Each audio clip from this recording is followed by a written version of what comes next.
اعوذ باللہ من الشیطان الرجیم بسم اللہ الرحمن الرحیم۔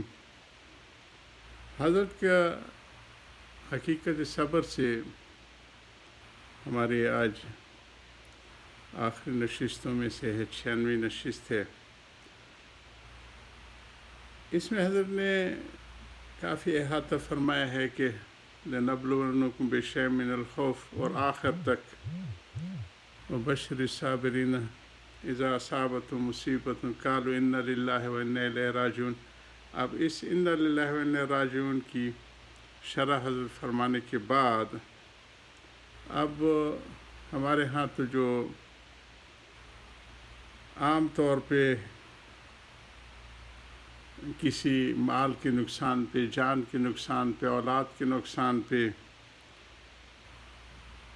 تو یہی کہا جاتا ہے کہ بس خاموش رہو، جزفز نہ کرو، یہ ایک صبر کی فرض لی جاتی ہے۔ اس کے علاوہ زیادہ جو اعمال متاثر ہوتے زندگی کے روٹین کے، اس کی طرف دھیان اور توجہ نہیں ہوتی، اور جو لفظ صبر کی حقیقت میں بعض لوگوں پر اس لیے مخفی ہو گئی ہے کہ وہ اس کے استعمال مختلف صلات سے دیکھتے ہیں، مختلف لنکس سے، سائڈ سے صلہ لنکس کو کہتے ہیں، اور حضرت نے اس کی پھر وہ نحو کے حساب سے اس کی تفصیل فرمائی ہے، اور فرماتے ہیں کہ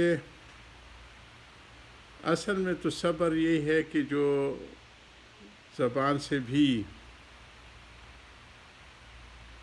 جو ہے وہ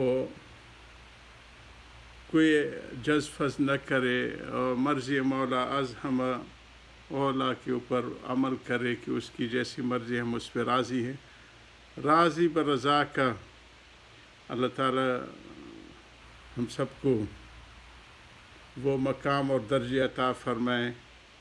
اور عقلی طور پہ تو ہر مومن کو ہونا چاہیے، بعض بزرگان دین طبی طور پہ بھی درجات ہیں۔ حضرت مفتی محمد حسن صاحب نور اللہ مرکزو جامعہ اشرف لاہور کے بانی ہیں، بڑی شان والے اکابرین میں سے گزرے ہیں، کہ انہوں نے اپنے شیخ کو، اور یہ شیخ بھی کیا شان والے ہوتے تھے، اور طالب حق مریدین بھی کیا شان والے ہوتے تھے۔ اب تو رہ گئی رسم اذاں روح بلالی نہ رہی،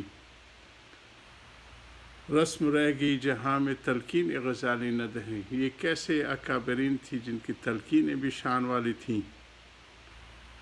حضرت اس وقت تو کمیونیکیشن اتنی زیادہ نہیں تھی جیسے آج کل جو ہے سوشل میڈیا ہے، اور اس وقت صرف ڈاک کے ذریعے یہ حضرات اپنے حالات کی اطلاع کرتے تھے، اور شیخ کی طرف سے جو جواب آتا تھا اس کو پھر بڑی مضبوطی سے پکڑتے تھے، عمل کرتے تھے۔ شیخ کے ہیں 4 حق رکھ ان کو یاد، یہ حضرتی کا شعر ہے۔ اطلاع و اتباع، کہ اپنے جیسے مریض اپنے جو ان کا معالج ہوتا ہے اس کو اپنے حالات کی اطلاع کرتا ہے، اور پھر ریویزٹ کرتا ہے، پھر وہ جو ہے اس میں جو چینج کرتا ہے، تو اس طرح بڑی مہلک بیماریوں میں بھی اللہ پاک صحت یابی کی شکل پیدا فرمائی۔ یہ چیز ان حضرات نے، اور یہ ساری چیز رسول صلی اللہ علیہ وسلم کی فیض نبوت تھا جی۔ صحابہ کرام بھی ایسے فرماتے تھے، آ کے اپنے ذاتی حالات سناتے تھے، اور وہ پھر اس میں ان کے حضور صلی اللہ علیہ وسلم معالجات بھی بتاتے تھے، رہنمائی بھی فرماتے تھے، وہ عمل بھی کرتے تھے۔ اس لیے وہ کامل مکمل انسان اللہ پاک نے اس دنیا میں نمونے کے طور پہ ان کو وجود عطا فرمایا۔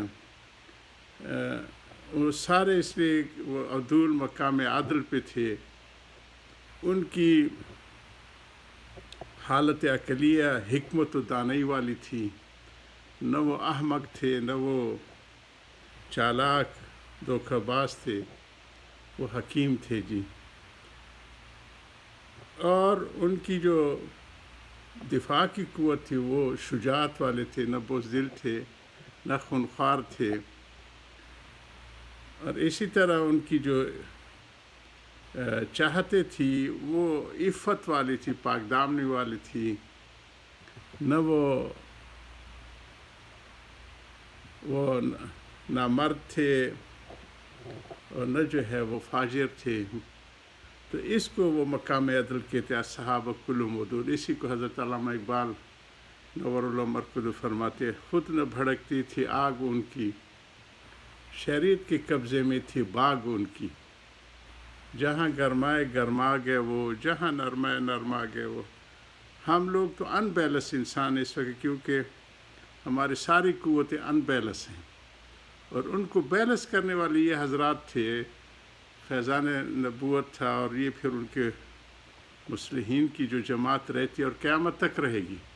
حضرت فرماتے تھے کہ کامیاب تو ہوں گے، نایاب کم ہو جائیں گے ان عدد کا، لیکن نایاب نہیں ہوں گے وہ لوگ. ہمیشہ ان کو اللہ پاک وجود عطا فرماتا رہے گا، اور اسی میں وہ یہ شکل قیامت تک رہیں گی، کیونکہ اس کا اصل جو ہے وہ ان کی اہل اللہ کا وجود ہے، اسی سے ان کو پہچان ہوگی. یہ بھی ایک مغالطہ ہے کہ ہمارے دوست اللہ تعالیٰ ہم سب کو ہدایت کی راہ سے بہت قابل آدمی ہیں، جہلم کے جو ہیں مولویوں کو انہوں نے بڑی سر کی ڈالی ہوئی، تو وہ اس چیز پہ ہم ان سے اختلاف کرتے ہیں کہ پہلے رجال اللہ آتے ہیں، بعد میں کتاب اللہ آتے ہیں. وہ بابوں کی مخالفت کرتے ہیں اور کتابوں کی. تو کتابوں میں تو خود قرآن میں فرمایا یضل بہ کثیرا ویہدی بہ کثیرا. اور اسی طرح حدیث میں آتا ہے کہ ہمارے ایک بڑے محدث ہے جو امام ابو حنیفہ صاحب رحمہ اللہ کے زمانے کے محدث، انہوں نے ان کے پاس ایک اس زمانے کے نوجوان گئے اور انہوں نے کہا حدیث نہیں یا شیخ مجھے حدیث سنا دیجیے. انہوں نے کہا مالک یا احمق، تمہیں کیا ہو گیا؟ تو حدیث سننے کیا کہ وَعَلَم، یہ جان لو کہ علم الحدیث مدل، یہ تو گمراہ کر دینے والا ہے. الا لفقہا، جو فقہا بیٹھے ہوئے ہیں جن کو اللہ پاک نے اس مقام پہ بٹھایا ہے، اور وہ امت کی رہنمائی کے لیے سنت کی تحدید کا بتا رہے ہیں. کیونکہ حدیث میں تو 23 سال زندگی میں مختلف واقعات ہیں، مختلف، جیسے کہ ہمارے خلیجی علاقوں میں کوئی حادثہ ہو جاتا ہے تو پولیس انکوائری افسر آتے ہیں یا جو ہائی وے ڈپارٹمنٹ پوچھتے ہیں ما حدث بینکم یا شیخ، کیا واقعہ پیش ہو گیا آپ لوگ ادھر میں.